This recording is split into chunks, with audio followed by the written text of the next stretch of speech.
you're laying in bed, it's dark, you're laying in your cot, and you got time to finally think about it. I mean, what's that like? Just what happened, what's going on. Flying that airplane, keeping it where it's supposed to be, and hopefully keeping everybody safe and alive, that was what I was thinking of. I can't do anything about the rest of it. Yeah, right. So that's kind of the way I took it. For example, on one mission on 3 missions, we were attacked by the jets, the 262. Oh, that must have been an interesting sight to see those for the first time. Oh, it makes your hair curl. The first time I saw a jet it was going the other way. And we knew we were in trouble. They had 4 cannons firing forward. And the B-51, all they could do is just make one dive at it, and that's it. So on one mission, they spent about 30 minutes attacking our squadron. And I know of a lot of guys that have been in this kind of situation that never even saw a jet. Well, on 3 different occasions Wow. we saw a jet. But this particular occasion, you can imagine the airplane vibrating, all guns firing. The airplanes are just shaking like heck.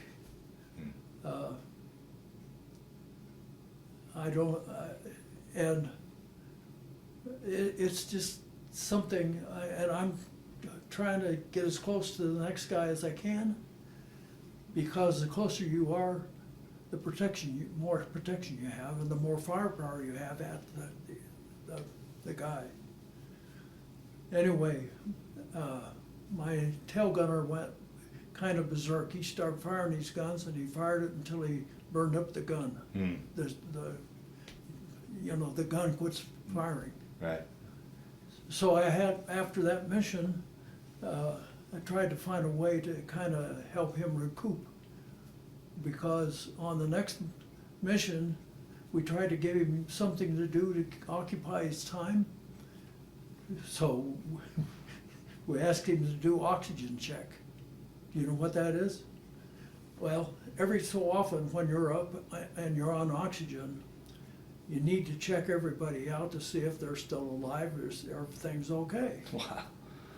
So he would get on the line and you'd say oxygen check, and then each place would have to report in.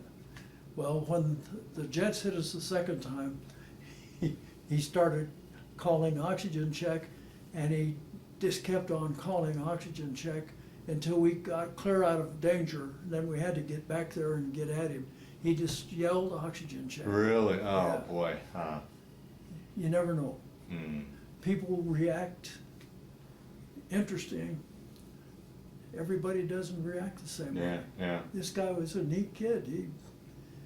Anyway, that's the type of thing that happens. Interesting thing about the bombardiers and the navigators. Think of 33 airplanes flying. How many bombardiers and navigators do you need? Really, just your lead one, correct? And the guys, and the guys are sitting up there. They can fire guns, but their job is practically zero. Yeah.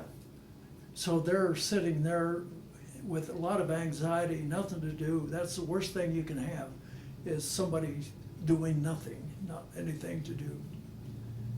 Anyway, I thought about that a lot after the war.